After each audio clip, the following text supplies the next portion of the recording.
My name is Nekme Obasogie, and today's topic is about democracy in Africa. Democracy as a political system has been very successful in the West. However, this is a different story in many African countries. Many argued persuasively that the failure of democracy in Africa is rooted in a weak and corrupt political leadership in the continent, while others also argued that Western democracy is not compatible to African culture due to the differences in cultural practices between these two continents. Africa per se is not a capitalist society. Therefore, the idea of adopting Western democracy in the continent will be a failure. In this case, Africans are responsible for implementing a political system that will suit indigenous cultures. What do you think, people? And a few days ago, I sat down with Pastor Tony and Mr. Obasohan to discuss about this topic. Listen to what they have to say about Western democracy. Do you think it's working for African culture? It is working. It's just because democracy is developing. Because the intention of democracy is for the people to be able to choose their own rulers, and the way it is going in Africa now, if we continue to practice it, it will metamorphose into a democracy that will suit our own culture, and the people will still be able to make their choices about choosing who are going to rule them. Like Japan are doing the metamorphose too. Like South Korea are doing the metamorphose too. Their systems are a little bit different from Britain or Canada and United States, but it suits their culture now. So we can develop some that will suit our own cultures too with time. But this time will be able to come even faster if we stop selling our votes and we start voting our votes. How can we change that? How can we change corruption? How can we change the type of democracy in Africa? I just said it, by voting our votes and not selling our votes. Because right now, in most societies of Africa, we sell our votes. We only vote for people that pay us, give us stipends of money, chicken change when they were during the time of election. We don't vote for people that are particularly qualified. Yeah, that is what I'm asking. How can we change the mindset of the people of selling this idea of selling our votes? We let people know that look, you are part of because George Orwell said in one of his books that any society that votes or elect any corrupt officers, you are not victims. Don't call yourself victims. You are an accomplice of whatever they're doing because they pay for your votes. So they don't have any obligation to do what will please you when they get to that position. They already paid. You already took a bowl of rice and you already eaten it. You already took $50. You already spent it. So they already paid for it. That's what you take from them. But if you don't take money from them and you use your vote for whoever is in your mind to vote for, then we'll be able to remove the old cargoes and put in new people. And the new people will know that our votes. Once they know that it is our votes that put them there, they will endeavor to perform. And if they don't perform, what do? There are so many qualified people in Nigeria. We vote new set of people in another 4 years. I remember during the last election when Buhari won, that's what many people were saying. They said now we are gradually embracing Western democracy in Africa with this last election with Buhari, right? Yeah. What do you think? Okay, that system of Buhari, I think he also abused the democracy because a country where under 10, we're voting in the northern part of the country. Really? Under 10? Yeah, whereby the voting right was 18 years and above. So that is corruption. And we should come out as a masses because we are the one putting them in power. We have to come out now and really cast our vote without selling our vote, according to my guest speaker. And now, the second point of it, all old leaders who have been ruling, cycle of leaders. It's time. Let them, retire and step aside because they have more than 6 retirement as a head of state. They are not making the democracy working for us because they know the system which our people are fitting is give and take. When you give them, they take from you, then they can't slap you. So as my guest speaker says so far, let's come out and vote. Don't accept no money, don't accept no food stuff, don't accept anything. Vote according to whom you feel that is qualified to deliver our message. That is only way we feel they can implement it because it's there constitutionally. The democracy is written. In practical, we are all zero there. This is area we try to work for and improve the development if we can want a better nation or a better government. But during election, sometimes all these political leaders, they use money to subject all these voters. You know that.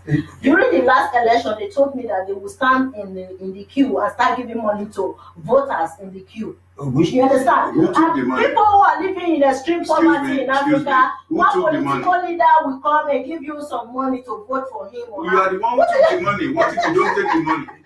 That's the thing. That's okay. Now, sorry, the masses. Now, this party You representative understand? too. So it is up to you that you take the money. Yeah. And don't forget that those people who are crying in Africa, oh, the government is not good, we are suffering. And they are the people that take money on the line. Those people who come to give them, yes. Exactly. Those people who come to give them the money on the line where they are lining up, they are not part of the people who are crying for hunger in Africa now. No. They don't even go to hospitals in Africa. No. You understand? They don't even ride their cars in Najekule. So they don't know who are suffering. You understand? They only know that those people are suffering. When they come out for election, you can go to the line and give them some money and they will vote for you. So once you are the one taking the money, and then in another 4 years, you'll be crying. Money you take, you spend in one day, you'll be crying for 4 years. Stop crying. Go and vote and not sell your votes. It's very hard. We are just saying it here, it's easy. But for most of our people living in poverty in Africa, for any politician to come and give you money in the queue and say, vote for me, what do you think? That's what another thing that is killing us in Africa. When we're talking about this thing is possible, 90% of people say, oh, but it's not going to be, it's going to be very difficult. It's going to be not possible. What is not possible? Depends on the way we implement it. If you enforce the law, they bring money to you. Don't take the money. This is what they do. They will give money to some neighborhood leaders or some ringleaders. Let the ringleaders take the money, but then you go and vote your own vote.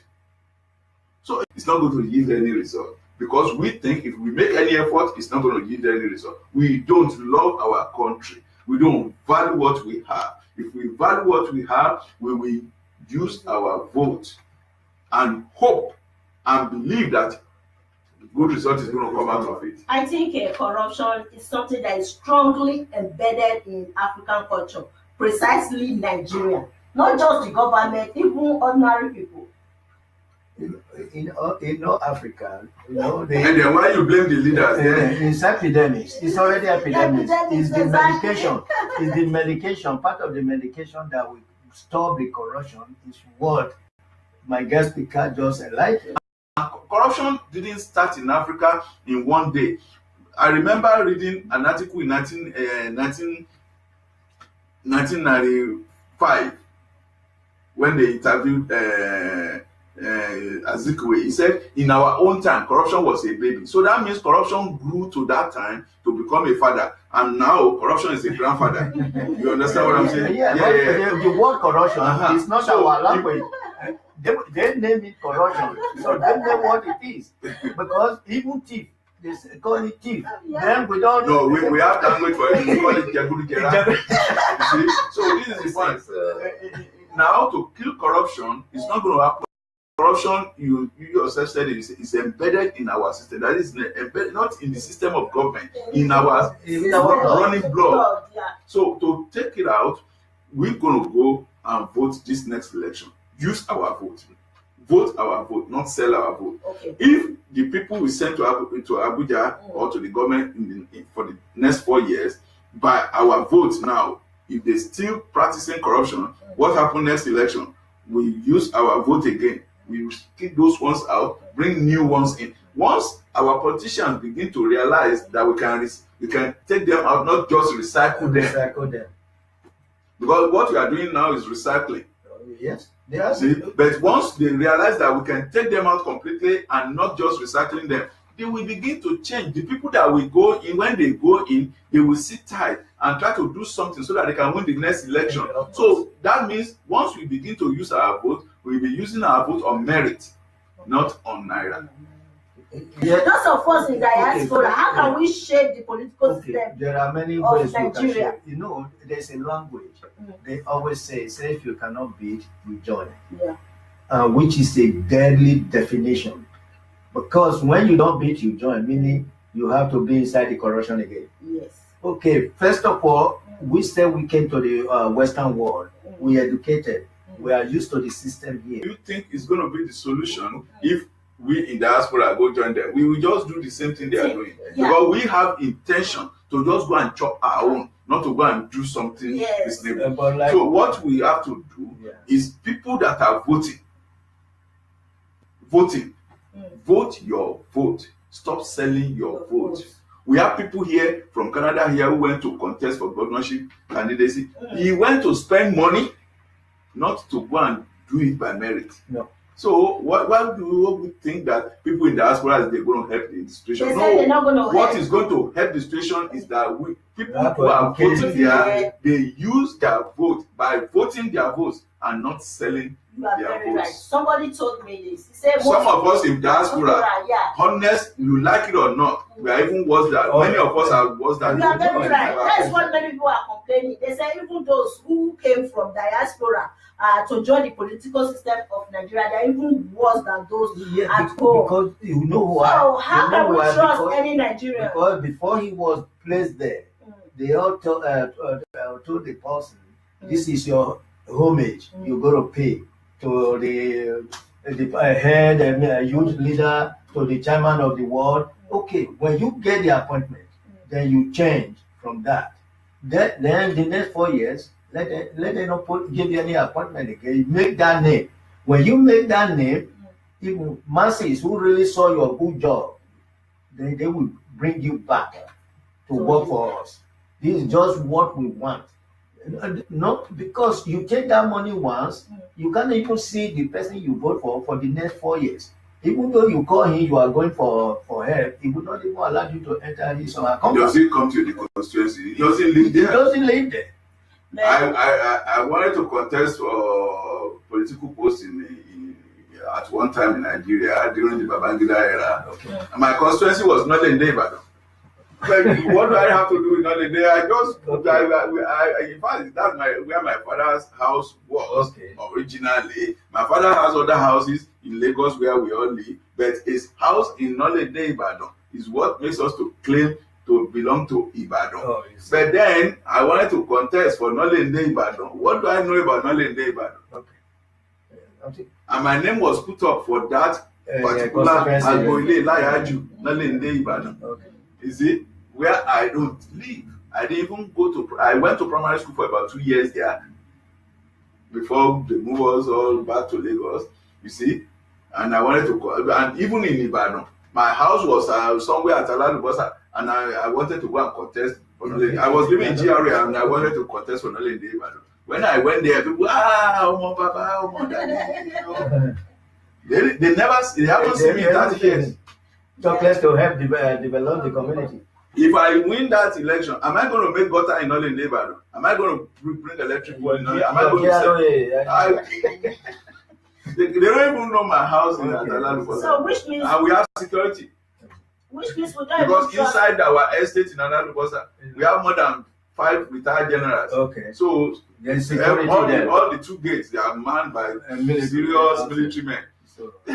So do you guys mean that even those of us in diaspora, if we go back to Africa to try to engage in the political system, it's still going to be the same thing, right? We can go back if the opportunity people back there, they're going to use their votes rightly, yeah. Rightly. It's not us that want to contest. Yes, yeah. We can go back to vote if I'm going to cast my vote rightly without being paid. If the people back there, they're going to cast their vote not for sale. Okay. People in the diaspora, we will do good job. Okay. Once votes back home are no more for sale. Okay. Anybody, even if you put a monkey in Aso Rock, he will do a good job. So now we have to focus on those voters, right?